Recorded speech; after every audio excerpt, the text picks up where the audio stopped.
A cruel prince forced a maid to play the violin at a royal ball to humiliate her. But when she started playing, everyone was left speechless. Hope Winters clutched her small cloth bag to her chest, feeling the outline of the medallion hidden inside as the carriage rattled toward Westwood Palace. The imposing structure loomed against the autumn sky, its stone walls and towers a stark reminder of the divide between her world and that of royalty. "First time at the palace, girl?" the driver asked, his weathered face creasing into a sympathetic smile. "Yes, sir," Hope replied softly, tucking a stray strand of chestnut hair behind her ear. Her green-gold eyes, unusual in their intensity, remained fixed on the approaching gates, at 20 years old. Hope had spent her life in a remote village under the care of farmers who had treated her with affection, but always maintained a certain distance. Before they passed away, they had revealed only that she had been entrusted to them by Lord Franklin, the late royal counselor, with instructions to keep her safe until she was old enough to make her own way in the world.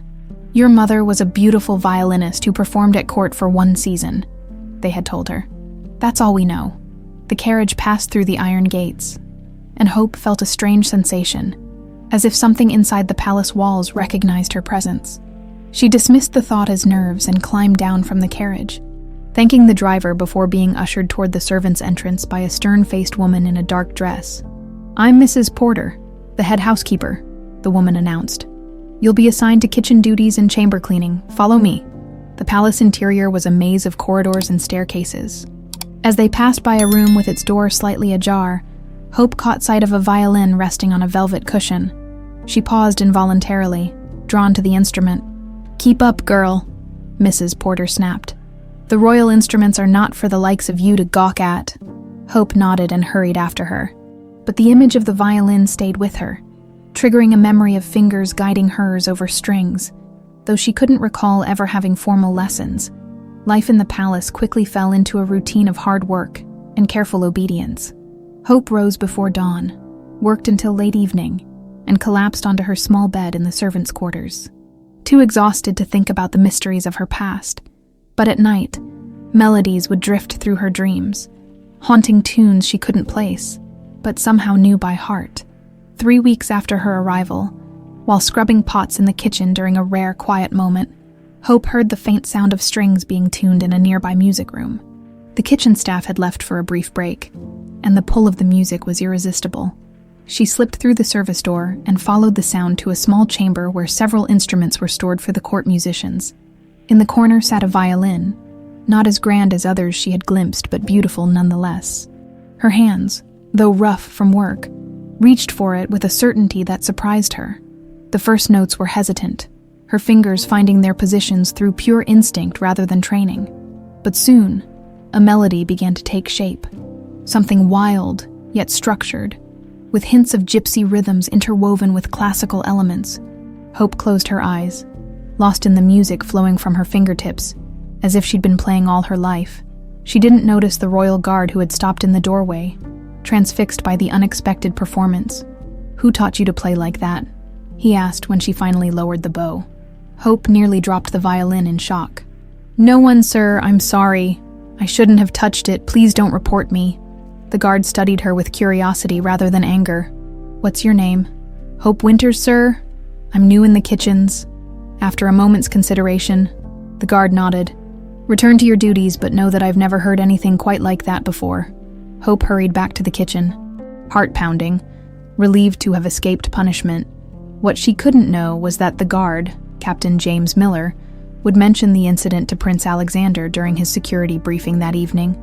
"Your Highness, the strangest thing happened today," Captain Miller reported as they reviewed palace security measures. A kitchen maid was playing one of the spare violins in the music room, a servant touching royal instruments. Alexander's voice was cold. "I trust she was disciplined. I sent her back to her duties, but what was remarkable was her playing. I've never heard music quite like it, especially from someone untrained. The melody was unusual, almost like the one your father used to." "What was her name?" Alexander interrupted, a strange expression crossing his face. "Hope Winters, Your Highness, new to the staff. Prince Alexander Westwood had ruled with an iron fist since his father's mysterious death 5 years earlier. Once known for his fairness and potential, he had hardened into a calculating, suspicious ruler after his betrothed fled with a diplomat from a rival kingdom. Trust was a luxury he no longer afforded anyone, especially not his stepmother, Duchess Victoria, who had arrived at court shortly before his father's death, and now watched his every move with calculating eyes. "Bring her to the dining hall tomorrow night," Alexander commanded suddenly. "We'll see how well a kitchen maid plays for proper company." "Your Highness," Captain Miller looked confused. "The royal household will be dining together. Tell Duchess Victoria and the court I have arranged. Entertainment." A cold smile played at the corners of Alexander's mouth. "Let's see how this kitchen girl handles performing before nobility. It should provide us with some amusement." As the captain departed, Alexander moved to the window, staring out at the kingdom that was both his birthright and his prison. Lately, he had been plagued by recurring dreams, featuring a melody he could almost, but not quite, remember. A tune his father had played in his final days while muttering about her song and broken promises. The news of a maid playing an unusual melody stirred something within him. Not compassion or interest, but a vague sense of unease, as if pieces of a puzzle he hadn't known existed were slowly shifting into place. In the servants' quarters, Hope slept fitfully, unaware of the prince's plans. In her dreams, a woman with eyes like hers played a violin, while a shadowy figure watched from behind a throne. When she woke in the pre-dawn darkness, the melody still echoed in her mind, and her fingers ached as if they had been playing for hours. Little did she know that by this time tomorrow, her life at court would never be the same again. The news spread through the servants' quarters like wildfire. Hope Winters was to perform at the royal dinner that evening. Mrs. Porter delivered the message with tight lips and suspicious eyes. "You're to be bathed, dressed, and ready by 7, she instructed, looking Hope up and down with disapproval. Heaven knows what His Highness is thinking, having kitchen staff entertain nobility. Hope's stomach twisted with anxiety. "But I don't know how to properly play. I've never had lessons." "Well, you should have thought of that before touching royal property, shouldn't you?" Mrs. Porter sniffed. "Now you'll face the consequences." Throughout the day, whispers followed Hope as she completed her duties. Some servants offered sympathetic glances. Others kept their distance as if her impending humiliation might be contagious. By late afternoon, she was led to a small chamber where a tub of warm water awaited, a luxury for servant girls. "Not too clean," Mrs. Porter instructed the maid assisting Hope. "His Highness wants to make a point, not elevate her status." The dress provided was deliberately ill-fitting, neither fine enough to honor her as a performer, nor simple enough to mark her clearly as a servant. The pale blue fabric hung awkwardly on her frame, too loose at the waist and too tight across the shoulders. Her hair was pulled back severely, with no ornamentation. "Perfect," Mrs. Porter declared with satisfaction. "You look exactly what you are, a servant girl playing at being something she's not." As 7 o'clock approached, Hope was led to the grand dining hall, where she was instructed to wait in a small antechamber until summoned. Through the partially open door, she could hear the murmur of aristocratic voices and the clink of fine silverware against porcelain. "I hear we have special entertainment tonight," came a woman's silky voice. "Duchess Victoria." Hope presumed. "How unusual. Alexander has always had unique tastes," responded a male voice. "Though I confess I'm curious about this kitchen maid who's caught his attention." Hope clutched the violin that had been thrust into her hands. Not the one she had played earlier, but an inferior instrument with strings that weren't properly tuned. Her fingers trembled as she tried to adjust them, knowing she was being set up for failure. A palace guard appeared at the door. "His Highness requests the performer now." Taking a deep breath, Hope followed him into the dining hall. Dozens of eyes turned to assess her, some curious, others already gleaming with anticipation of the spectacle to come. At the head of the table sat Prince Alexander, his expression cold and evaluating. To his right was Duchess Victoria, a woman of striking beauty whose smile didn't reach her calculating eyes. "Your Highness," the guard announced. "Miss Hope Winters." Alexander gestured lazily with one hand. "Our kitchen maid, I'm told, has quite the talent with the violin. Let us see what passes for music among the common folk." Laughter rippled through the assembled nobles. Hope's cheeks burned, but she raised her chin slightly, meeting the prince's gaze for just a moment before looking away. Something in his eyes seemed to be searching for a reaction beyond mere embarrassment. "Whenever you're ready," he said, his tone making it clear he expected little. Hope raised the violin to her shoulder, feeling its unfamiliar weight. The first notes were hesitant, the poorly tuned strings making even simple tones sound discordant. More laughter followed, and she saw the satisfied smirk on Alexander's face. Closing her eyes, Hope tried to block out the audience and their judgment. She focused instead on the melody that had come to her the previous day, the one that seemed to live in her fingers, despite never having been taught. Gradually, her touch became more confident, compensating for the instrument's flaws. The laughter faded, note by note. The melody took shape, hauntingly beautiful, with elements that seemed to weave together disparate worlds, the structured elegance of court music and the wild, passionate rhythms of gypsy caravans. It was a song of longing, of separation, and of hope against impossible odds. In that moment, the dining hall fell completely silent. Prince Alexander's smirk vanished, replaced by an expression of disbelief. His hands gripped the arms of his chair as the melody wound its way through the room, stirring something deep in his memory. His father in his final days, playing a variation of this very tune on his own violin, murmuring about her song and the promise I couldn't keep.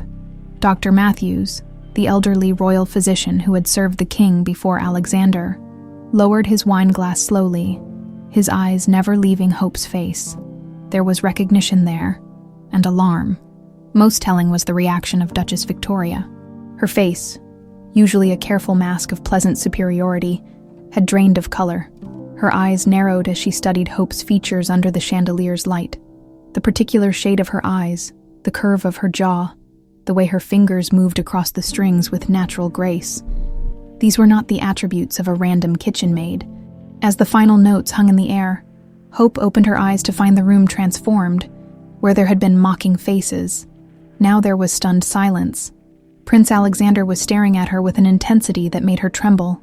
"Where did you learn that piece?" he demanded, his voice tight. I didn't learn it anywhere." "Your Highness," Hope answered truthfully. "It just came to me." "Impossible," the Duchess interjected, her composure returning. "No untrained girl creates such music. She's clearly stolen the composition from somewhere, or someone." Her gaze flickered briefly to Dr. Matthews before returning to Hope with newfound hostility. "Or perhaps," Dr. Matthews said softly, speaking for the first time, "music truly does run in the blood." The Duchess rose abruptly. "This has been quite enough entertainment. The girl is clearly making a mockery of proper music. I suggest she be returned to her duties." But Alexander, still visibly shaken, raised a hand. "No, I wish to hear more." His eyes remained fixed on Hope, studying her as if seeing her for the first time. "You will play again tomorrow, in my private chambers." A murmur ran through the dinner guests. The Duchess's lips pressed into a thin line. "Alexander, surely you don't mean to..." "I've made my decision." "Victoria!" He cut her off sharply. "Now, I believe we were discussing the trade negotiations with the eastern provinces." As conversation resumed around the table, Hope was dismissed with a curt nod. Her legs felt weak as she was escorted back to the servants' quarters, the reactions of the court replaying in her mind. Something significant had happened tonight, something beyond her understanding, but clearly unsettling to those in power. In her small room, Hope carefully stored the violin under her narrow bed. As she drifted off to sleep, the melody still echoed in her mind, along with the image of Prince Alexander's face as he listened, as if hearing a ghost's voice calling across time. The following morning, Hope went about her kitchen duties in a daze. Fellow servants alternated between avoiding her and pestering her with questions about her performance. The dinner had transformed her overnight from an invisible servant to an object of fascination and suspicion. "His Highness wants you in his private chambers tonight," Clara, another kitchen maid, whispered while they peeled potatoes. "What do you think he wants?" Hope shook her head. "Just to hear more music, I suppose." "Be careful," Clara warned, glancing around to ensure no one overheard. "The prince hasn't been the same since his father died. They say he trusts no one, especially women." Before Hope could respond, Mrs. Porter appeared, her pinched face even more severe than usual. "Hope Winters, you're to report to Dr. Matthews in the East Wing immediately." She sniffed disapprovingly. Seems everyone wants a moment with our little violinist. Heart pounding. Hope made her way through the labyrinthine corridors to Dr. Matthews' study. The elderly physician had been at court for decades, serving as royal doctor and advisor to the late king. Hope had glimpsed him occasionally but never spoken directly to him. She knocked timidly on the heavy wooden door. "Enter," called a gravelly voice. Dr. Matthews sat behind a desk covered with books and papers, his silver hair contrasting with sharp blue eyes that assessed her carefully. He gestured for her to sit. "That was quite a performance last night," he said without preamble. "Thank you, sir," Hope replied, uncertain how to address him. "I'm not complimenting you, child. I'm concerned." He leaned forward. "Where did that melody come from?" Hope twisted her hands in her lap. "I truly don't know, sir. It just comes to me when I hold the violin." "And who were your parents?" "I never knew them. I was raised by farmers who said only that my mother was a violinist who once played at court, Doctor." Matthew's expression remained neutral, but something flickered in his eyes. "Do you have anything from your mother? Any keepsake?" Hope hesitated, then touched the small bulge beneath her dress where the medallion hung on a thin cord. "Just this. I've always had it." The doctor seemed about to say more when a knock interrupted them. The door opened to reveal Duchess Victoria, who paused in surprise at the sight of Hope. "Dr. Matthews, I didn't realize you had company." Her voice was honey poured over ice. "Just a brief consultation about the girl's health before her performance for the prince," Dr. Matthews replied smoothly, rising from his chair. "We wouldn't want her falling ill and disappointing His Highness." The Duchess studied Hope with new intensity. "Indeed, though I must say, she looks remarkably familiar. Those unusual eyes. In particular, many people have green eyes, Your Grace," Dr. Matthews countered. "Not quite that shade. It reminds me of someone from years ago." She turned to Hope. "Where are you from, girl?" "The northern province, Your Grace. A small village called Oakvale." Something sharpened in the Duchess's gaze. "Interesting. That's near where Sarah disappeared to, isn't it, Doctor?" An almost imperceptible tension seemed to grip Dr. Matthews. "I wouldn't know, Your Grace." "Of course you wouldn't," she said with a thin smile. "Well, I won't keep you from your duties." She gestured dismissively to Hope. "Run along now." Hope curtsied and hurried from the room, but paused just outside the door, her curiosity getting the better of her. "What game are you playing, Matthews?" she heard the Duchess hiss. "That girl is no ordinary servant." "I assure you, Your Grace, I'm simply following the prince's orders to ensure she's well enough to perform. Don't take me for a fool. I saw your face when she played that melody." His melody and those eyes. They're Sarah's eyes. "Sarah has been gone for 20 years, Your Grace. Many people share similar features. We shall see. I've already sent someone to investigate this girl's background. If there's anything to find, I will find it." Hope backed away quickly and fled down the corridor, her mind racing. Who was Sarah? And why did her melody cause such alarm? Prince Alexander paced his chambers, pausing occasionally to stare out the window at the kingdom stretching beyond.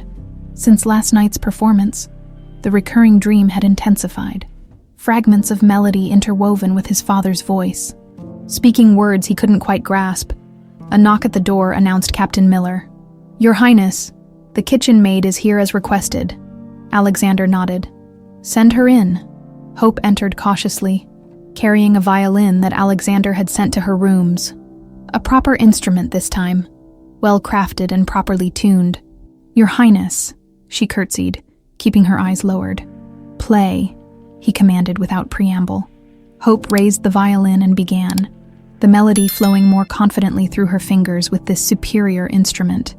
Alexander watched her intently, not as a man admiring a beautiful woman, but as someone trying to solve a puzzle.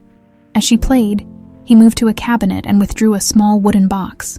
From it, he removed a folded piece of paper, yellowed with age, edges crumbling. "Stop," he said abruptly. "Can you read music?" Hope lowered the violin. "No, Your Highness, I've never been taught." He held out the paper. "Look at this." Hope took it carefully. Though she couldn't read the notes, the title at the top was clear: Sarah's Promise. "This was composed by my father," Alexander said, watching her reaction closely. "The melody you played last night, and just now, is remarkably similar." Hope stared at the paper, a strange familiarity washing over her. "I've never seen this before. Yet you play it as if born knowing it." His voice held a mixture of suspicion and curiosity. "My father played this melody in his final days. He spoke of broken promises and lost chances." Hope's fingers trembled slightly. "I don't understand what that has to do with me." Alexander took the paper back, his expression hardening. "Neither do I yet." He gestured to a chair. "Sit. Tell me about your life before coming here." To her surprise, the prince listened intently as she described her upbringing in Oakvale, the farmers who raised her, and her journey to the palace. Though his questions were pointed, his tone lacked the cruel edge from the previous night. "And the medallion Dr. Matthews mentioned. May I see it?" Hope hesitated, then slowly removed the cord from around her neck. The medallion was simple, silver, with intricate engravings that resembled flowing music notes. Alexander took it, turning it over in his hands for a moment. Something like recognition crossed his face, but it quickly disappeared behind his controlled mask. "You may continue your duties here at the palace," he said finally, returning the medallion. "But you will come here each evening to play, perhaps in time. The music will reveal what you're hiding." "I'm hiding nothing, Your Highness," Hope protested. A cold smile touched his lips. "Everyone hides something, Miss Winters, even those who don't know they're doing it." As Hope left the prince's chambers, she felt the weight of unseen eyes following her. Turning a corner, she nearly collided with the Duchess's son, William, a young man of 16, with his mother's striking features softened by youth. "Sorry," he mumbled, then recognized her. "Oh, you're the violin girl. Mother's been asking all sorts of questions about you." "What kind of questions?" Hope asked before she could stop herself. William shrugged. "Where you came from, who your parents were. She sent a messenger to some village up north this morning." He studied her curiously. "Why does she care so much?" Before Hope could answer, a sharp voice called out, "William, come here at once." The Duchess stood at the end of the corridor, her face a perfect mask of maternal concern. "I've told you not to speak with the servants unnecessarily." As William hurried to his mother, the Duchess's eyes locked with Hope's for a moment, a look so filled with calculation and emerging certainty that it sent a chill through Hope's body. Something dangerous had been set in motion, and Hope was at its center without knowing why. For 2 weeks, Hope's life fell into a new rhythm. By day, she continued her kitchen duties, though Mrs. Porter now assigned her the most unpleasant tasks: scrubbing pots, cleaning fireplaces, and hauling water. By night, she played the violin in Prince Alexander's chambers, sometimes for an hour, sometimes for 3. These evening sessions were strange affairs. Alexander rarely spoke, preferring to listen with his back to her, staring out the window or into the fire. Sometimes he would abruptly ask a question about her past, or request a specific variation of the melody. Hope noticed that with each passing night, the hardness in his face seemed to soften slightly, though his eyes remained guarded. On the 10th evening, something changed. Alexander turned to face her as she played, his expression troubled. "When I was a boy," he said unexpectedly when she finished, "my father would sometimes disappear for days. The court was told he was hunting or inspecting provincial garrisons, but my mother once confided that even she didn't know where he went." He poured himself wine, not offering any to Hope. After her death, those disappearances became more frequent. Hope remained silent, unsure why he was sharing this. "The melody you play." He would sometimes hum it when he thought no one was listening. Alexander's eyes narrowed. "Did Dr. Matthews send you here?" "No, Your Highness. I came seeking work, nothing more." He studied her face for any sign of deception. Finding none, he dismissed her with a wave. Earlier than usual, as Hope made her way back to the servants' quarters, she passed the palace kitchens and noticed unusual activity for such a late hour. Curious, she peered through the doorway to see the cook, Martha, arguing quietly with the kitchen boy. "It's not right," Martha was saying, adding it to the servant's stew but not testing it first. "The Duchess's orders," the boy replied nervously. "She said it's just a tonic to keep the staff healthy through winter." Hope withdrew quietly, a chill running down her spine. The following morning at breakfast, she watched as the servant's stew was ladled into bowls. When no one was looking, she switched her portion with Clara's empty bowl. "Not hungry?" Clara asked. returning to find a full bowl at her place. "I ate earlier," Hope lied, feeling guilty but unable to shake her suspicion. By midday, 3 kitchen maids had fallen ill with stomach pains. By evening, all had recovered except for Lily, who had eaten 2 servings. The palace physician declared it a mild case of food poisoning from spoiled meat. That night, as Hope prepared for her session with the prince, Dr. Matthews appeared at her door, his face grave. "Come with me," he said without explanation, leading her through a series of back corridors she hadn't known existed. In a small book-lined room far from the main palace activity, he finally spoke. "You're in danger, Hope. The Duchess's investigator returned from Oakvale yesterday." Hope's heart raced. What did he discover? Enough to convince Victoria that you're Sarah's daughter. His voice dropped to a whisper. "And possibly the King's." "The King's?" Hope stared at him in disbelief. "That's impossible." "Is it?" Dr. Matthews removed his spectacles, suddenly looking much older.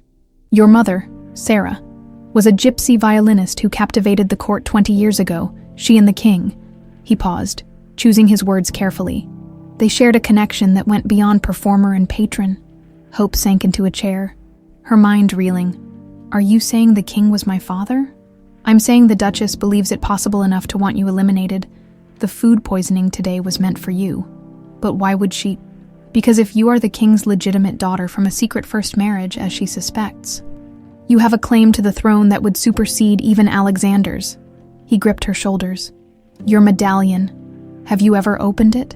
Hope shook her head. "I didn't know it could open." Dr. Matthews sighed. "Sarah made me promise to protect you if anything happened to her. For years, I've watched from a distance. Through trusted contacts in Oakvale, when you arrived at the palace, I didn't recognize you at first. But that melody," he shook his head. "You must leave tonight. The Duchess will try again, and I may not be able to warn you next time. Leave. But where would I go? There's a gypsy camp near the Western Forest. They'll shelter you when they learn who your mother was." He pressed a small pouch into her hands. "Money, enough to last until you're safe and take the violin." It was your mother's. Hope's mind whirled with questions, but the urgency in Dr. Matthews' voice convinced her of the danger. "What about Prince Alexander?" "He expects me tonight. I'll tell him you've fallen ill, but we must hurry. One of the stable boys owes me a favor. He'll have a horse ready at the western gate." Moving quickly through servants' passages and darkened corridors, they reached a small door leading to the palace grounds. "Doctor," Matthews handed her a dark cloak. "Wait," Hope said, suddenly remembering. "The prince has my mother's melody. The sheet music. There's no time. I need it. If what you say is true, it's my heritage, my proof." Dr. Matthews hesitated, then nodded reluctantly. "His chambers will be empty now. He's dining with military officers, be quick. And meet me at the western gate." Heart pounding, Hope made her way to the prince's chambers, keeping to shadows. The room was dark, as expected. She slipped inside and went directly to the wooden box she'd seen Alexander store the music in. Just as her fingers closed around the yellowed paper, the door opened. Hope froze as Alexander entered, earlier than expected. His eyes widened at the sight of her. "What are you doing in my private chambers?" His voice was dangerously quiet. "Your Highness, Hope backed away, clutching the music. "Stealing from me." His gaze fell to the paper in her hand, and his expression darkened. "So it's true what my stepmother suggested. You're a spy, all this time, playing innocent." "No, you don't understand." "I understand perfectly." The betrayal in his eyes cut deeper than Hope expected. "Guards!" he shouted, moving to block the door. In desperation, Hope darted toward the balcony. Alexander lunged after her, catching her arm. "Please," she begged. "Your stepmother is trying to kill me." Surprise flickered across his face, loosening his grip just enough for Hope to wrench free. She threw open the balcony doors and scrambled over the railing, dropping to a ledge below. Alexander's face appeared above, his expression torn between anger and confusion. "Guards! Intruder on the east wall," he called, though with less conviction than before. Hope climbed down trellises and decorative stonework, her heart hammering against her ribs. When she reached the ground, she ran through the gardens, keeping to the shadows of hedges and statues. The western gate loomed ahead. Dr. Matthews waited with a cloaked figure holding the reins of a saddled horse. "Quickly," Matthews urged, helping her mount. "Follow the western road until it forks. Then take the northern path. Before dawn, you'll see the gypsy fires. The Duchess. She'll punish you for helping me," Hope realized. "I made a promise to your mother." He pressed something into her palm. "A small key. For the medallion. Open it only when you're safe." Shouts echoed from the palace as guards began to search the grounds. "Go!" Dr. Matthews slapped the horse's flank. Hope galloped through the gate and into the darkness beyond. The violin secured to her back, the stolen melody and medallion tucked safely inside her bodice. Behind her, the palace blazed with torchlight as the alarm spread. In her chambers, Duchess Victoria received news of Hope's escape with cold fury. "Find her!" she ordered the captain of her personal guard. "The girl knows too much, or soon will." And Dr. Matthews? A calculated smile crossed her face. "Arrest him for treason. After all, he's helping a spy escape justice." As dawn broke, Hope reached the edge of the western forest, exhausted but determined. In the distance, thin spirals of smoke rose from a clearing. The gypsy camp doctor. Matthews had mentioned, for the first time since leaving the palace, she allowed herself to consider the impossible truth. She might be the daughter of a king and a gypsy violinist, an heir to the throne she had scrubbed and served in. But with that realization came another, Prince Alexander, the man whose heart had begun to thaw in her presence. Now believed her a traitor and a spy. Hope approached the gypsy camp cautiously as morning light filtered through the trees. Colorful wagons formed a circle around smoldering fire pits, while horses grazed in a nearby meadow. Children darted between the wagons, their laughter mingling with the soft strains of a mandolin. As she drew nearer, several men stepped forward, their expressions wary. One raised his hand, signaling her to stop. "What brings you to our camp, palace girl?" he asked, his accent thick, but his English clear. Hope blinked in surprise. "How do you know I'm from the palace?" "Your posture, your clothes beneath that cloak," the man replied with a slight smile. "And the royal insignia on your horse's saddle." Dismounting slowly, Hope pushed back her hood. "I'm seeking refuge. Dr. Matthews from the palace said you might help me." At the mention of Matthews, an elderly woman emerged from the nearest wagon. She studied Hope intently, her dark eyes widening as they fell on Hope's face. "Those eyes," she murmured, approaching slowly, like sunlight through forest leaves. She reached out weathered hands. "Come closer, child." Hope stepped forward uncertainly. "I am Magda," the old woman said. "I was friend to Sarah, the one they called the Gypsy Princess." Hope's breath caught. "You knew my mother." A ripple of whispers spread through the gathering crowd. Magda nodded slowly, her eyes never leaving Hope's face. "I did more than know her. I helped deliver you into this world." She turned to the others. "This is Sarah's daughter, the one she protected with her life." The wariness in the camp instantly transformed into solemn respect. Magda took Hope's hand and led her to her wagon, gesturing for her to sit on a small wooden stool. "You have her medallion?" Magda asked once they were alone. Hope pulled it from inside her dress, along with the key Dr. Matthews had given her. With trembling fingers, she inserted the tiny key into an almost invisible seam along the medallion's edge. The front plate swung open, revealing a miniature portrait of a beautiful woman with Hope's eyes and a folded piece of parchment. "My mother," Hope whispered, tracing the tiny painting with her fingertip. "Sarah was our princess, not by birth, but by talent and spirit," Magda explained, as Hope carefully unfolded the parchment. "When she was chosen to perform at the royal court, we celebrated. When she didn't return, we mourned." The parchment contained elegant handwriting and a royal seal. "I, King Edward of Westwood, do hereby acknowledge my lawful marriage to Sarah Romany, performed in secret before witnesses on the 4th day of March. In the year of our Lord 1735, any child born of this union is my legitimate heir, and shall be recognized as such when circumstances permit their safe return to court. Until such time, I entrust this document to my most loyal friend, Franklin Matthews, to protect and preserve until it can be presented without endangering those I love most." Edward Rex Hope read the words 3 times, her mind struggling to accept their meaning. "This says, 'The king was my father, that he married my mother before his official marriage to the Queen. Magda nodded gravely. Sarah told us of their love when she returned, carrying you in her womb. She said the king had promised to acknowledge her as his wife when political tensions eased. But his council forced him to marry a neighboring princess to secure an alliance. What happened to her? Why didn't she raise me? Pain crossed Magda's face. When you were barely 2 months old, royal soldiers found our camp. They claimed to be searching for thieves, but their eyes were only for Sarah and you.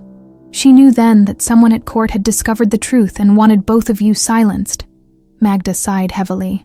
She entrusted you to Matthews, who arranged for you to be raised safely in Oakvale, while she led the soldiers away from you.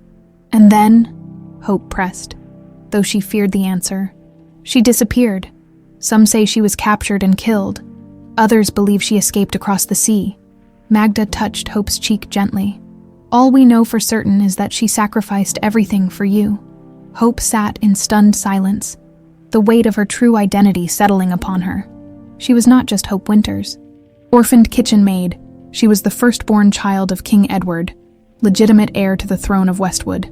At the palace, Alexander paced his study, his emotions in turmoil. The guards had found no trace of Hope beyond the Western Road, and Dr. Matthews had been arrested for aiding her escape. You seem troubled by the kitchen girl's betrayal, Duchess Victoria observed from the doorway. I warned you she couldn't be trusted. Alexander turned to his stepmother, his expression guarded. Why would Matthews help her? He served my father loyally for decades. Perhaps his loyalty wasn't to the crown, but to someone else. Victoria moved into the room with practiced grace. The girl is clearly not what she seemed. My sources confirm she was raised by strangers in Oakvale, convenient caretakers who appeared suddenly with an infant 20 years ago. What are you suggesting? That she may be connected to enemies of the kingdom? Her musical ability could have been part of her training to infiltrate the court. Victoria paused, watching Alexander carefully. Or perhaps there's a more personal connection we haven't yet uncovered. Before Alexander could respond, Captain Miller entered with a bow. Your Highness, there's unrest in the northern villages. The new tax collectors have been driven out by angry mobs. They're calling for justice and lower taxation. Alexander's jaw tightened. Since Hope's escape 3 nights ago, his mood had darkened considerably. Send troops, make examples of the ringleaders. All of them, Your Highness? Miller asked, clearly uncomfortable. Every last one? Alexander's voice was cold. It's time my subjects remembered who rules this kingdom. After Miller departed, Victoria approached Alexander, placing a gentle hand on his arm. You're doing what's necessary. These peasants have grown too bold since your father's death. He was too soft with them in his final years. Was he? Alexander's tone was thoughtful. I sometimes wonder if I truly knew him at all. He was a great king once, Victoria said carefully. Before certain distractions clouded his judgment. What distractions? Victoria withdrew her hand. It hardly matters now. The kingdom needs your strength, Alexander, particularly with rumors of spies and traitors within our very walls. Later that night, Alexander made his way to the dungeon where Dr. Matthews was being held. The elderly man sat calmly on a stone bench, seemingly unsurprised by the prince's visit. Where is she? Alexander demanded. Matthews looked up wearily. Safe from those who would harm her, I hope. Why help her escape? What is she to you? A promise kept, Matthews answered simply. Your father would have expected no less of me. Alexander slammed his fist against the cell bars. Stop speaking in riddles. What does my father have to do with a kitchen maid? Matthews studied the prince's face for a long moment. You truly don't know, do you? He sighed heavily. She is your sister, Alexander. Your father's daughter with a woman he loved before political necessity forced him to marry your mother. Alexander stumbled back as if struck. You're lying. My father would never... He would never what? Fall in love, make promises he couldn't keep. Matthews shook his head sadly. Edward was a king, but he was also a man.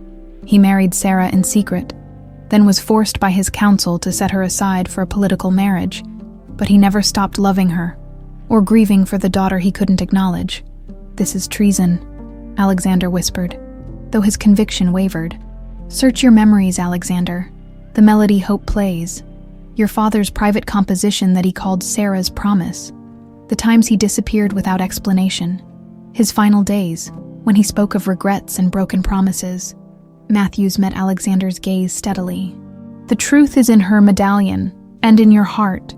If you're brave enough to face it. Alexander left the dungeon in turmoil, Matthews's words echoing in his mind.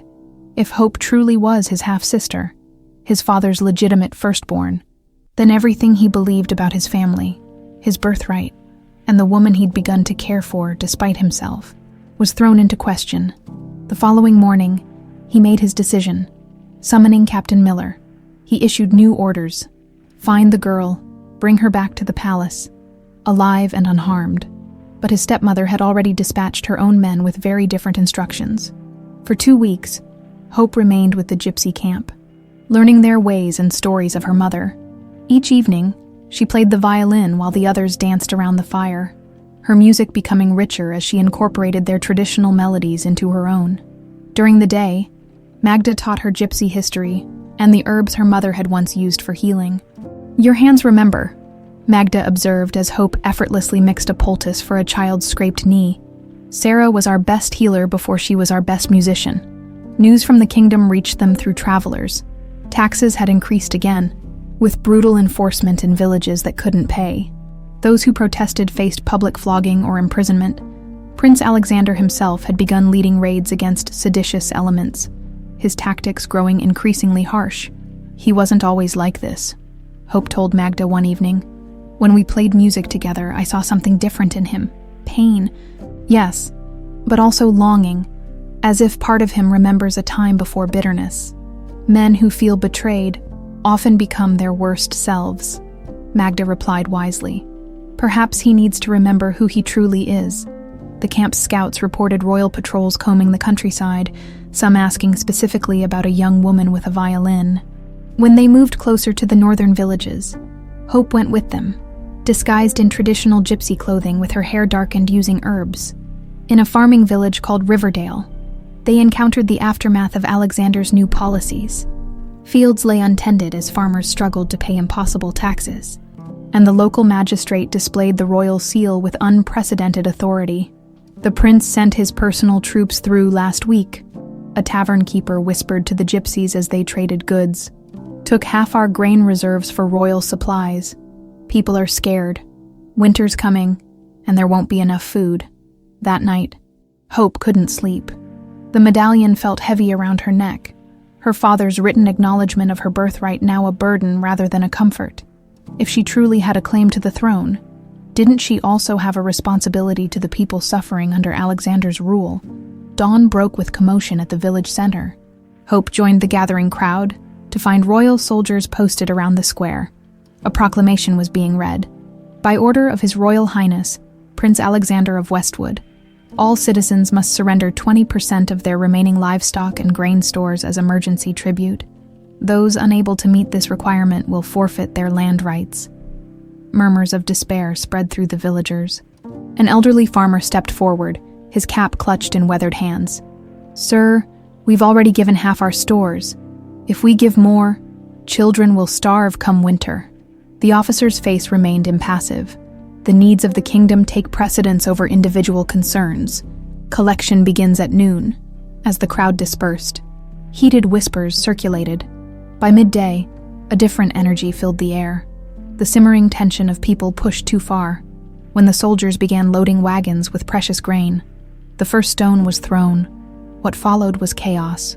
Villagers armed with farm tools rushed the soldiers, who drew swords in response. Hope found herself swept up in the surge of bodies, trying desperately to reach a small child separated from his mother in the melee. Suddenly, mounted troops thundered into the square. At their head rode Prince Alexander, resplendent in royal armor, his face a mask of cold authority, drawing his sword. He charged into the thick of the fighting. "Stop this madness," he commanded. But the villagers, driven by desperation, fought on. Hope watched in horror as Alexander cut down a farmer who lunged at him with a pitchfork. The prince fought with mechanical precision, his eyes scanning the crowd as if searching for something, or someone. Then their gazes locked. For a heartbeat, recognition flickered across Alexander's face, followed quickly by confusion. In that moment of distraction, He failed to notice the young man swinging a heavy wooden beam toward his head. The impact knocked Alexander from his horse. He crumpled to the ground as his troops rallied around him, beating back the villagers. In the confusion, someone grabbed Hope's arm. "Magda, we must go now," the old woman urged. "The soldiers will burn this village to the ground in retaliation. We can't leave these people," Hope protested. "We can't help them by dying," Magda countered. "And look, they're taking the prince." Indeed. Several men were dragging Alexander's unconscious form away from his troops. Hope recognized one as Tomas, a gypsy scout. "Where are they taking him?" "To our new camp in the forest cave," Magda explained as they slipped away. "The injured need care, and he would be a valuable hostage. Or a target for revenge," Hope realized aloud. By nightfall, they had reached the cave system where the gypsy camp had relocated. In the largest chamber, makeshift beds held wounded villagers, while deeper inside, guarded by armed men, lay Prince Alexander. "He hasn't woken," Tomas reported. "Took a hard blow to the head." Hope approached cautiously. Alexander's face, usually set in stern lines of authority, looked younger in unconsciousness, more like the man she'd glimpsed during their quiet music sessions. A gash along his temple bled sluggishly. "Let me tend to him," she said, surprising herself.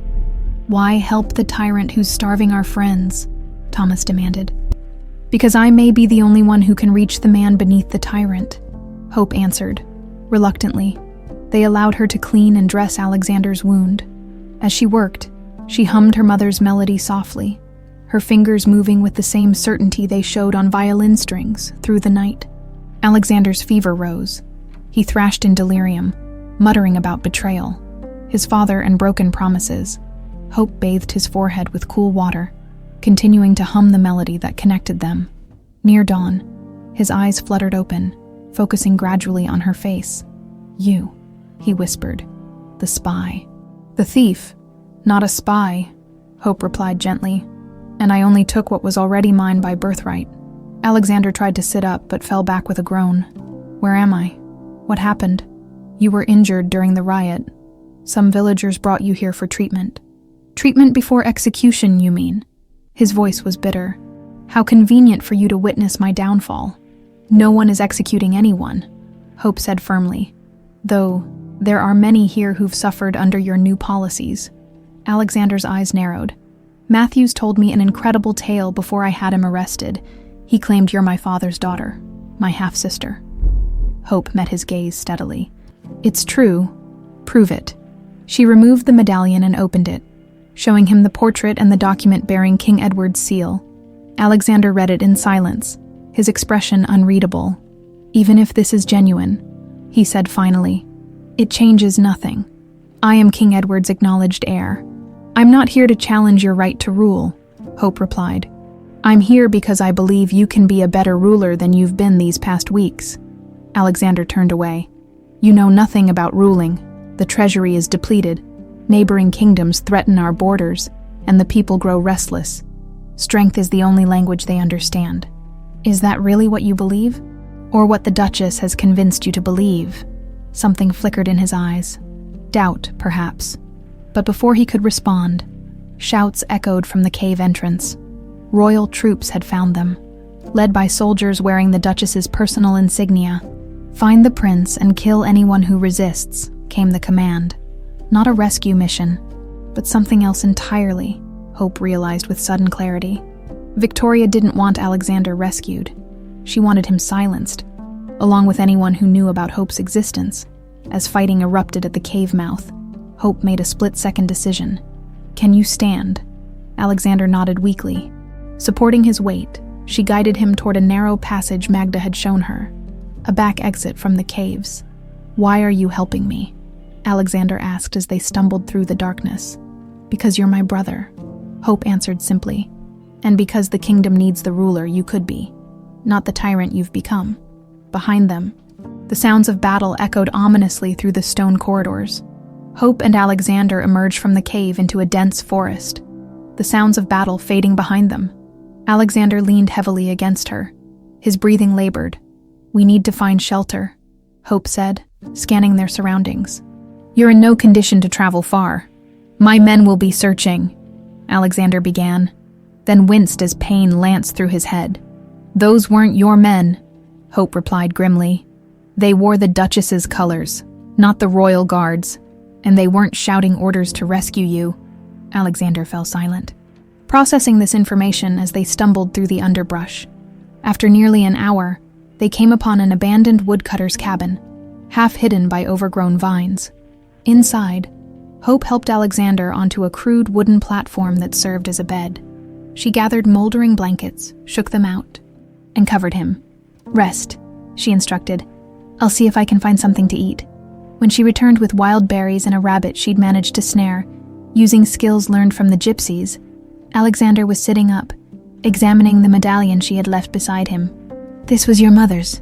he asked. Hope nodded, setting down her findings and beginning to prepare the rabbit. Apparently, the king gave it to her as a token of his love and promise. "I remember this," Alexander said slowly, turning the medallion in his hands. "My father wore it on a chain beneath his clothes. I saw it once when I was a boy. When I asked about it, he said it held his most precious secret." Hope paused in her work, watching him closely. "You believe me now?" Alexander sighed, wincing again at the pain in his head. "Matthews had no reason to lie, and your music, it always stirred something in me, a memory I couldn't quite grasp." He met her eyes. "We have the same eyes, you know? Not the color, but the shape. My father's eyes." A moment of understanding passed between them, the first acknowledgement of their shared blood. As night fell, Hope built a small fire and cooked the rabbit. They ate in silence, both lost in thought. Finally, Alexander spoke. "Tell me about your life. Growing up in Oakvale." Hope described her childhood with the farmers who had raised her, their kindness tempered by caution, never fully embracing her as their own. How the violin had been her only true companion, though she'd never had formal lessons. "And you?" she asked. "What was it like growing up as a prince?" Alexander's laugh held no humor. "Lonely. After my mother died, my father grew distant. He performed his duties as king and father, but part of him was always elsewhere." He gestured to the medallion. "With her, I suppose. And the Duchess. When did she arrive?" Alexander's expression darkened. 5 years ago. A diplomatic marriage to secure our southern border. My father showed little interest in her, but treated her with courtesy. Then he fell ill suddenly, a wasting sickness the physicians couldn't identify. "When did he start playing the melody?" Hope asked softly. "In his final days?" Alexander's voice grew distant with memory. He would sit by the window with his violin, playing that tune over and over. He spoke of Sarah's promise, and how he had failed to keep his own. I thought it was delirium. He looked at Hope with new understanding. "He was thinking of your mother, and of you." Hope nodded, tears pricking her eyes. "Magda told me he searched for us in secret for years. My mother left the gypsy camp to protect me, leading the Duchess's men away." "Victoria's men? How do you know?" "The gypsies said royal soldiers came looking specifically for a gypsy woman with a baby. This was after your mother had died, but before your father remarried. Who else would have sent them but someone who knew the truth and saw us as a threat?" Alexander considered this, his expression troubled. "Victoria arrived at court just months before my father's illness. She brought her son William with her." "Her son?" Hope hadn't known the Duchess had a child. "Yes, from a previous marriage that ended with her husband's convenient death. He's 16 now, about 4 years younger than you." Alexander's eyes narrowed in thought. "Victoria has always been ambitious for him, insisting he be trained alongside me in matters of state despite having no royal blood." A cold suspicion formed in Hope's mind. If something happened to you, who would rule until William came of age? "Victoria, as regent." Understanding dawned on Alexander's face. "The troops today, they weren't trying to rescue me. They were making sure I didn't return." Hope nodded grimly. "And anyone who knew about my existence would be eliminated as well." They stared at each other. The implications clear.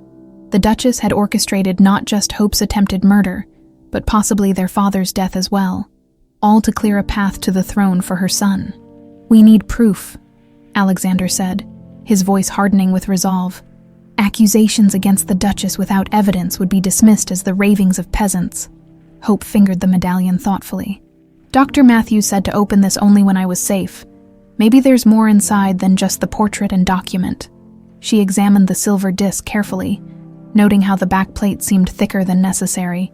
Pressing along the edges, she felt a slight give in one section. With careful manipulation, a second hidden compartment clicked open. Inside lay a small, ornate key and a tightly folded note in the same handwriting as the legitimacy document. The truth lies in the royal vault, behind the portrait of my father. The key opens a chest containing Sarah's letters and my private journal, documenting Victoria's suspicious activities before and during my illness. If you are reading this, my beloved daughter, trust only Matthews and beware the woman who sits beside the throne. Your loving father.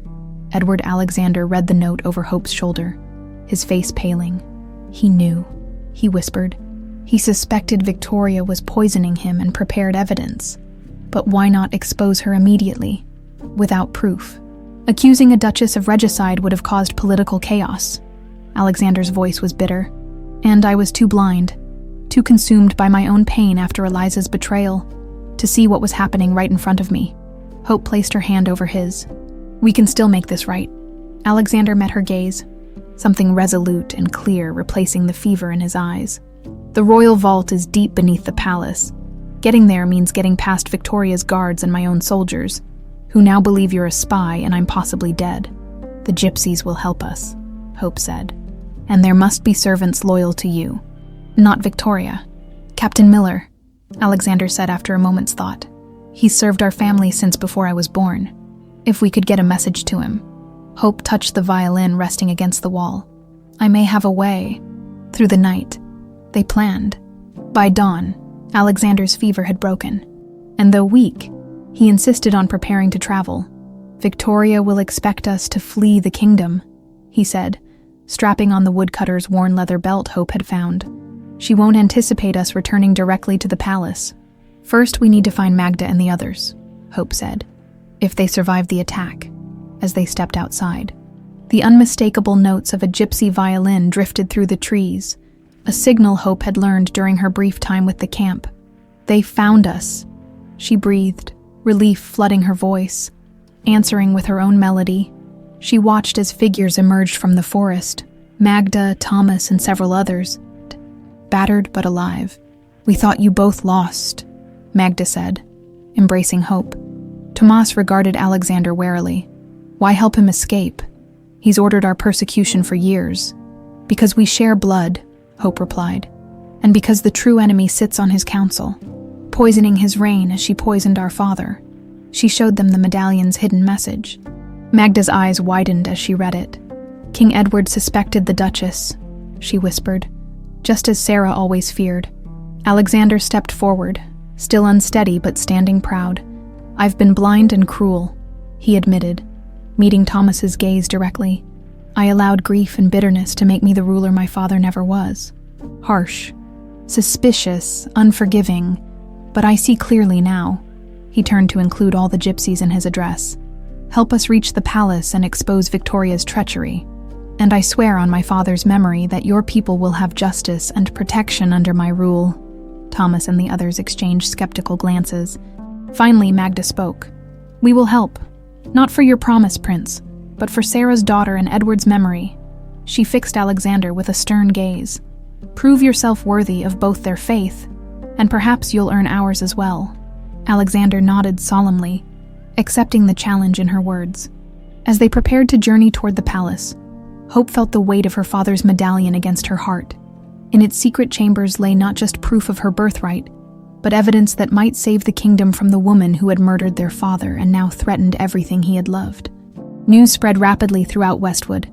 Prince Alexander had fallen in battle against rebellious villagers. By royal decree, all flags flew at half-mast, and the palace was draped in black mourning cloth. Inside the royal council chamber, Duchess Victoria addressed the assembled nobles, her face a perfect mask of grief behind a black veil. In this tragic hour, we must ensure the kingdom's stability, she declared, her voice appropriately solemn. As Prince Alexander left no heir, and in accordance with royal succession law, I will serve as regent until my son William reaches his majority. Dr. Matthews, still in chains despite being brought from the dungeon for this emergency session, spoke up. With respect, Your Grace, No official confirmation of the prince's death has been received. Captain Miller's search parties haven't returned. Victoria's eyes hardened momentarily before softening into practiced sorrow. Your loyalty to Alexander is admirable, Doctor, even after your treasonous actions. However, multiple witnesses saw the prince fall, and his body was carried away by the rebels. We must accept reality and secure the kingdom. Lord Hastings, an elderly nobleman who had served 3 kings, frowned. Nevertheless, tradition demands a formal mourning period of 1 month before any succession changes. These are not traditional times, Victoria countered smoothly. Our borders are threatened, the treasury depleted. Decisive leadership is required. She gestured to William, who stood solemnly beside her chair. My son has been trained in governance alongside Prince Alexander. He understands the burdens of rule. The council chamber erupted in heated debate. Victoria allowed it to continue briefly before raising her hand. I have prepared a decree formalizing the regency. A coronation ceremony for myself as regent will take place tomorrow evening, demonstrating to our people and enemies alike that Westwood remains strong. Tomorrow, Lord Hastings protested. Such haste is unprecedented, as is the murder of our prince by his own subjects. Victoria cut in sharply. The times demand swift action. One by one, the council members signed the regency decree, some enthusiastically, others reluctantly. When it reached Matthews, he refused. I cannot in good conscience support this without proper verification of the prince's fate, he stated firmly. Victoria's smile didn't reach her eyes. Your signature is a courtesy, Doctor, not a requirement. Guards, return the traitor to his cell. As Matthews was led away, she added, his execution for treason will take place after the coronation. A new era requires cleaning house. Once alone with William, Victoria's demeanor changed entirely. Everything proceeds as planned. By this time tomorrow, the crown will be within our grasp. William shifted uncomfortably. But what if Alexander isn't actually dead? And what about the rumors of this mysterious violinist with a claim to the throne? Victoria slapped him sharply. Never mention that again, especially not where others might hear. Alexander is as good as dead, and that serving girl was nothing but a peasant with delusions. Then why try to poison her? Why send men specifically to kill her at the gypsy camp? Victoria's eyes narrowed dangerously. Because even false claims can inspire rebellion in weak minds. Now focus on tomorrow's ceremony. You must appear confident, regal, a worthy successor once you come of age. William nodded, rubbing his cheek, doubt flickering in his eyes. 10 miles from the palace, Hope, Alexander, and their unlikely allies made camp in a secluded grove. Alexander, though still weak, pored over a crude map drawn by Thomas. The main gates will be heavily guarded, he noted, but there's a servant's entrance on the eastern wall that's less monitored. Still too risky, Thomas argued. Every soldier in the kingdom is searching for her. He nodded toward Hope. And likely celebrating your supposed death. My death. Alexander looked up sharply. News reached the villages yesterday, Magda explained. The Duchess has declared you killed by rebels, with your body stolen away. She's named herself regent and scheduled a coronation for tomorrow evening. Alexander's jaw tightened. She's moving faster than I anticipated. She needs to secure power before anyone can challenge her, Hope reasoned. We must reach the palace tonight. Impossible, Thomas declared. Even with our help, you'd never get inside undetected. Hope was silent for a moment, then smiled suddenly. What if we don't try to sneak in? What if we walk through the front gates? Have you lost your mind? Alexander demanded. Tomorrow is the coronation, yes. Hope's eyes gleamed with inspiration. Will there be entertainment for such a grand occasion? Magda caught her meaning immediately. Musicians and performers from across the kingdom. Hope nodded eagerly. Victoria doesn't know what most of you look like. If we disguise ourselves as a troupe of traveling performers hired for the coronation, the guards would still recognize me, Alexander pointed out. Not if we hide you properly. Hope turned to a gypsy woman known for her skill with herbs and cosmetics. Can you make him look different enough to pass a cursory inspection? The woman studied Alexander thoughtfully. With the right dyes, cosmetics, and costume. Perhaps, especially if he's playing a deformed character who keeps his face partially covered. Alexander looked dubious, but nodded. It's better than no plan at all. As night fell, preparations intensified. The gypsies transformed Alexander with walnut-dyed skin, false facial hair, and makeup that changed the contours of his face. Hunched over and leaning on a crutch, with a partial mask covering the upper half of his face, he became unrecognizable as the proud prince. Hope underwent her own transformation, dressed in vibrant gypsy attire with coins sewn into her skirts that jingled musically as she moved. Her violin case was modified to include a hidden compartment for the medallion and key. Once inside, she told the others as they finalized their plan, "Alexander and I must reach the royal vault alone. The rest of you should focus on creating diversions if necessary. But your primary goal is to contact Captain Miller. He commands Alexander's personal guard, and may still be loyal." "And if the vault doesn't contain the proof we need?" Tomas asked. Hope and Alexander exchanged glances. "Then we improvise," she said quietly. Dawn broke with nervous anticipation.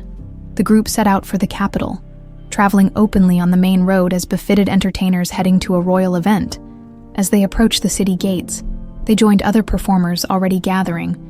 Jugglers, minstrels, dancers, all drawn by the promised payment for the hasty coronation.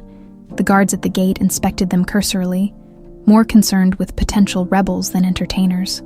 Hope held her breath as they passed Alexander, but the disguise held. His own soldiers looked straight through him, seeing only a crippled musician in a traveling troupe. Inside the city, they made their way toward the palace, where an officious steward was organizing the entertainment. "Another musical group. We have plenty already," he sniffed, looking down his nose at them.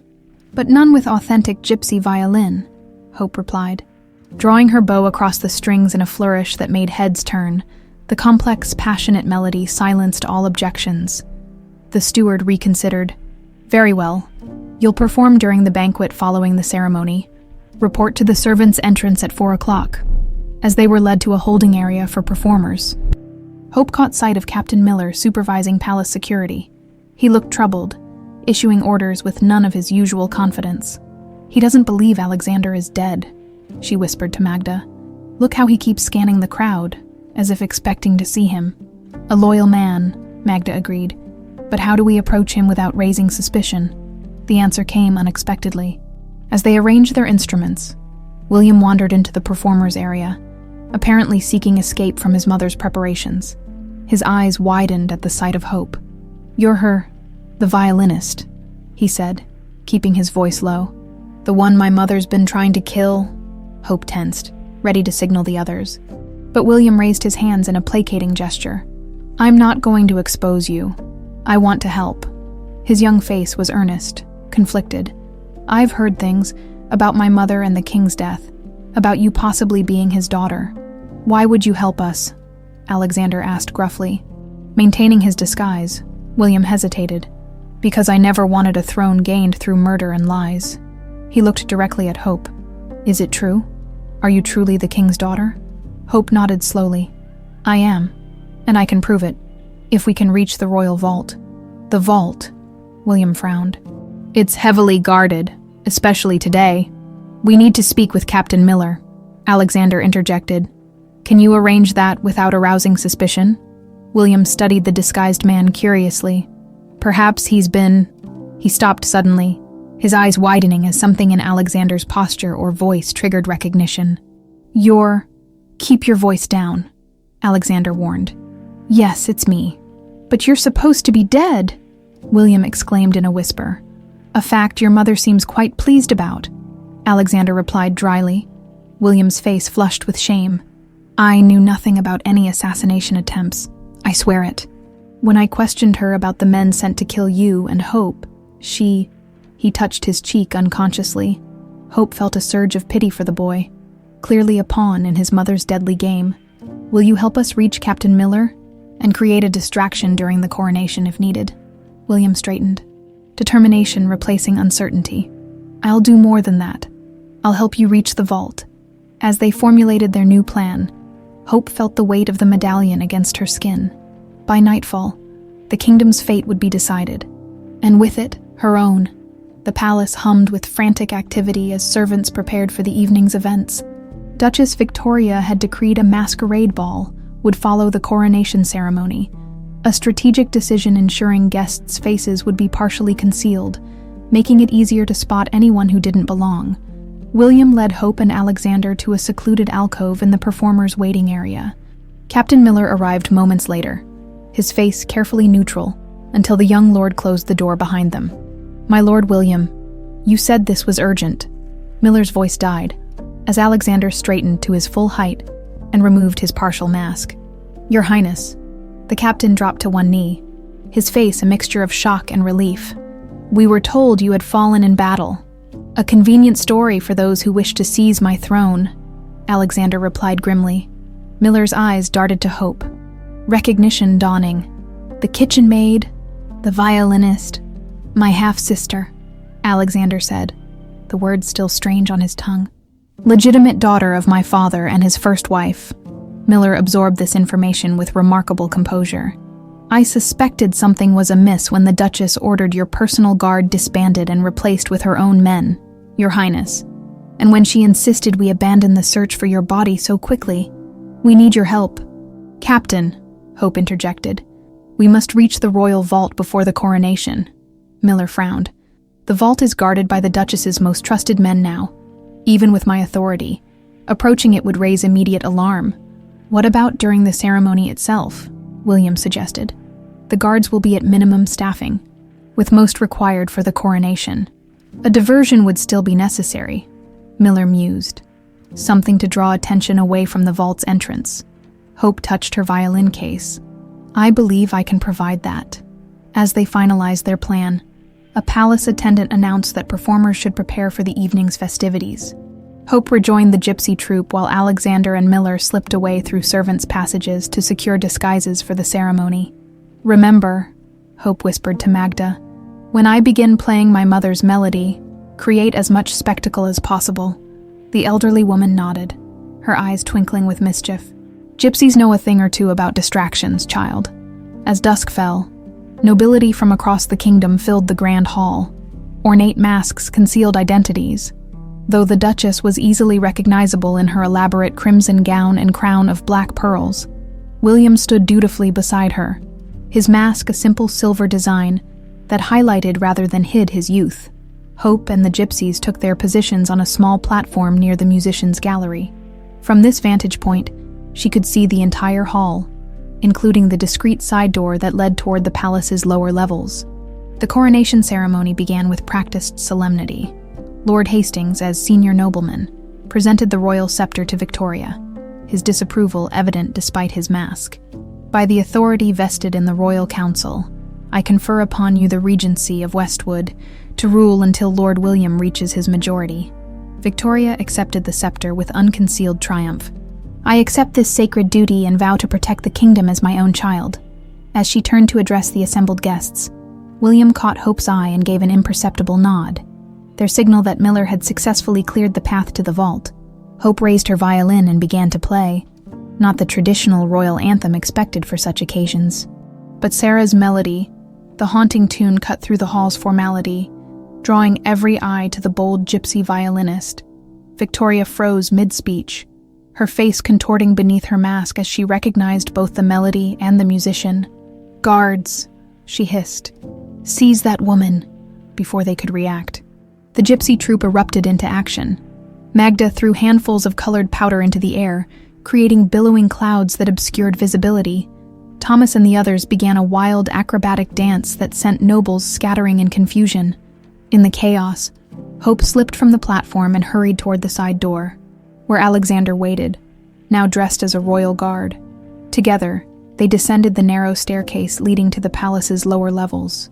"Miller has secured the path, but we don't have much time," Alexander whispered as they navigated the dimly lit passages.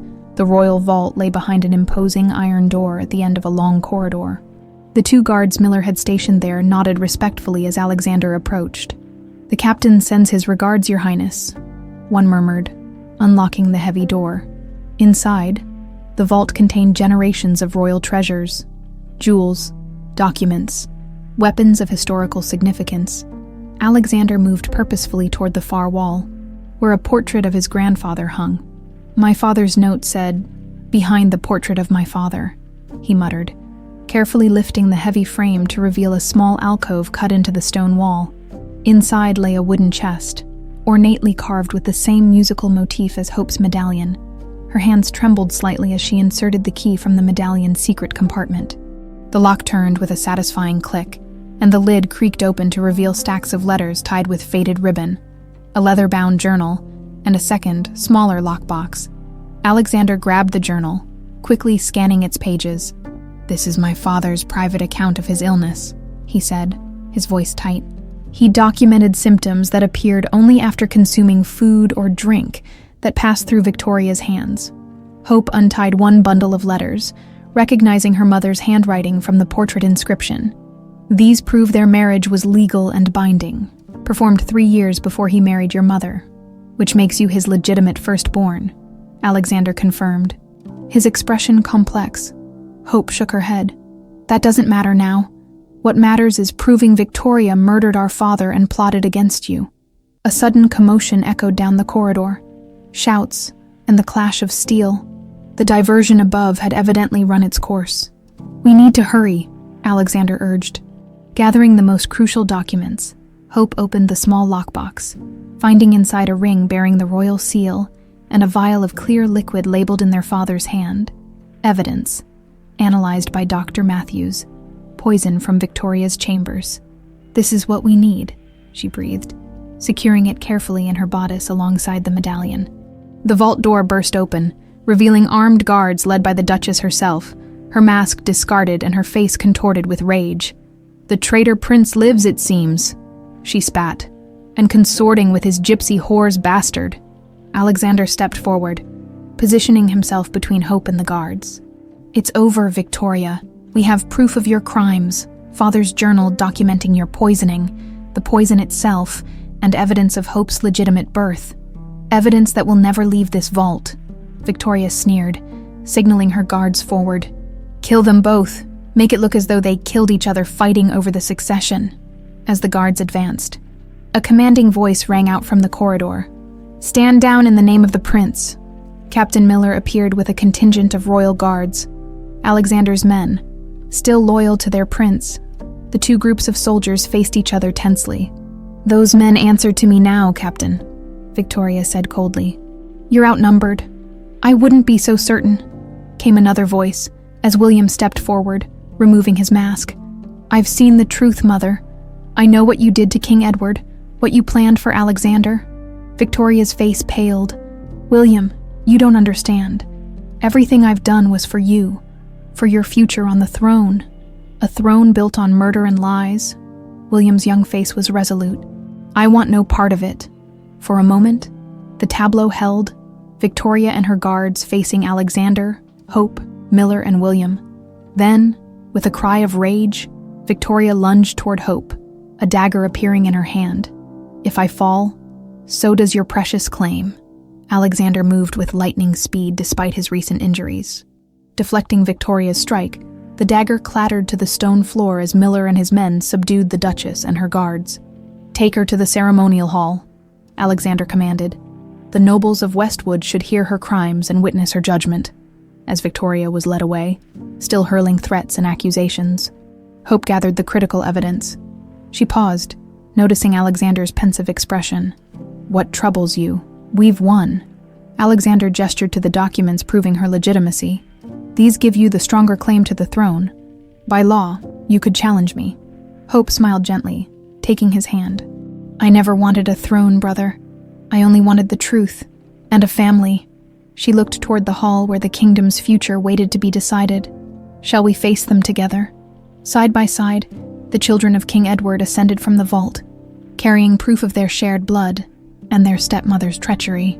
Before them lay the challenge of reclaiming a kingdom and healing the wounds of betrayal that had divided it for too long. The grand hall fell silent as Alexander and Hope entered, followed by Captain Miller and his guards, escorting the Duchess. Nobles who had been celebrating Victoria's coronation moments before now stared in disbelief at the supposedly dead prince. "What is the meaning of this?" Lord Hastings demanded, his voice cutting through the stunned silence. Alexander ascended the dais where the throne stood. "My lords and ladies of Westwood, you were deceived. Not only about my death, but about a conspiracy that has threatened this kingdom for years. Hope stood slightly behind him, still clutching her violin, as Alexander presented the evidence they had recovered from the vault. King Edward's journal documenting his slow poisoning, the vial of poison found in Victoria's chambers, and letters between the king and Sarah documenting their legal marriage. Duchess Victoria murdered my father to position herself for power, Alexander announced, his voice carrying to every corner of the hall. She then attempted to have me killed when I began investigating the truth, and tried repeatedly to eliminate my sister, Hope Winters, the legitimate firstborn child of King Edward. Gasps and murmurs swept through the crowd. Victoria, still held firmly by the guards, laughed derisively. A preposterous claim. This girl is nothing but a servant with delusions of grandeur, aided by a prince driven mad by injury and influenced by gypsy magic. Dr. Matthews, released from the dungeon, and now standing among the courtiers, stepped forward. I can attest to the truth of Prince Alexander's claims. I delivered Hope myself, on King Edward's orders, and arranged for her safety when it became clear the Duchess had discovered her existence and saw her as a threat. Victoria's eyes blazed with hatred. These are the ravings of traitors and fools. I demand trial by a neutral council, and you shall have it, Alexander replied coldly. But the evidence speaks for itself, as Victoria was led away to secure chambers to await formal proceedings. Whispers filled the hall.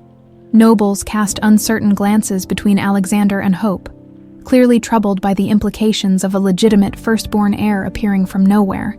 Lord Hastings approached the dais. Your Highness, while the Duchess's crimes are heinous, the question of succession remains. If this young woman is indeed your father's legitimate firstborn, Alexander nodded solemnly. By law, Hope has the stronger claim to the throne. He turned to face her. A fact I acknowledge before you all. The hall erupted in concerned murmurs. Hope stepped forward, raising her hand for silence. My lords and ladies, she began, her voice clear and steady despite her racing heart. I was raised as a commoner, unaware of my royal blood. I came to this palace seeking only work, not a crown. She looked at Alexander. My brother has ruled this kingdom for 5 years. He has made mistakes, as all rulers do, but he has shown himself capable of growth and change. She took a deep breath. I make no claim to his throne. Instead, I propose something unprecedented, that we rule together, not as rivals, but as partners, bringing together the different worlds we each understand. Alexander's eyes widened in surprise. This wasn't what they had discussed. Sister, the throne is yours by right if you want it. Hope shook her head. A divided kingdom needs united leadership. You know the nobility and the affairs of state. I know the common people, their struggles, their hopes, their music. She turned back to the astonished courtiers. Our father was torn between duty and heart. We need not repeat that division. Lord Hastings frowned. Co-rulers, it's unheard of in Westwood's history. Perhaps that's precisely what makes it right for our future, Alexander replied, warming to the idea. A kingdom where nobility and common folk have equal voice in governance. He stood beside Hope. I accept my sister's proposal, if the council will ratify it. Young William, who had watched the proceedings quietly, stepped forward. As the Duchess's son, I might be suspected of sharing her ambitions. To prove otherwise, I pledge loyalty to both Prince Alexander and Princess Hope, and volunteer to serve as the first ambassador to our neighboring kingdoms under their joint rule. The gesture, so unexpected from one who had nearly been proclaimed heir to the regency, shifted the mood in the hall. One by one, the council members signaled their tentative approval of the unprecedented arrangement. Lord Hastings sighed, then nodded. So be it. The coronation will proceed, but for 2 rulers instead of 1 regent, as preparations were hastily rearranged. Hope slipped away to a quiet alcove, overwhelmed by the rapid turn of events. Magda found her there, the old woman's eyes shining with pride. Your mother would be so proud, Magda said, adjusting Hope's simple gown. Sarah always believed music could bridge worlds. Now her daughter will bridge a kingdom. Hope clutched her violin. I'm not prepared to be a princess, let alone a ruler. You weren't prepared to be a violinist either? Magda reminded her with a smile. Yet the music flowed from your fingers as if you'd always known it. Alexander joined them, now dressed in his royal attire. "The council is ready," he hesitated. "Are you certain about this, Hope? You could rule alone, with advisors to guide you through court politics?" Hope shook her head.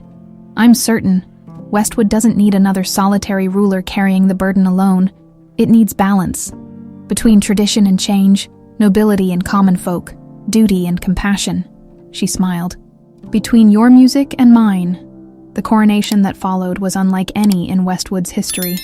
Hope wore a simple but elegant gown that combined royal blue silk with elements of traditional gypsy design. Alexander stood beside her, regal in his formal attire but with a new humility in his bearing. When Lord Hastings placed the crown upon Alexander's head, the prince immediately removed it and placed it on a velvet cushion between himself and Hope. "This crown belongs not to me alone, but to Westwood and its people," he declared. "My sister and I shall share its weight and its honor." A second, smaller crown was brought forward, an ancient diadem last worn by a queen 3 generations past. As it was placed upon Hope's head, she felt the weight of history and expectation. Following tradition, it was time for the royal music to be played. But instead of signaling the court musicians, Hope raised her violin, her mother's violin, and began to play. The melody that filled the hall was Sarah's song, but enriched now with elements of royal anthems and folk tunes, weaving together disparate traditions into a harmonious whole. As the final notes faded, silence held for a heartbeat before thunderous applause erupted. In the days that followed, the new co-rulers faced their first challenges. Victoria was tried and sentenced to exile in a distant convent, her powers and titles stripped away. Dr. Matthews was appointed royal historian, tasked with documenting the true events of King Edward's reign and death. The palace, once closed and forbidding, opened its gates to people of all classes. Royal policies were revised, with oppressive taxes reduced, and representation established for commoners, merchants, and yes, even gypsies in matters of governance. Each spring, on the anniversary of Hope's first performance in the palace, a special concert was held in the Great Hall. Nobility sat alongside commoners as Hope played her violin, the melody evolving each year to reflect the kingdom's growth and healing, and if visitors to the palace happened to pass the royal music room late at night, they might glimpse the co-rulers, no longer just prince and kitchen maid, but brother and sister, partners in governance, playing a duet together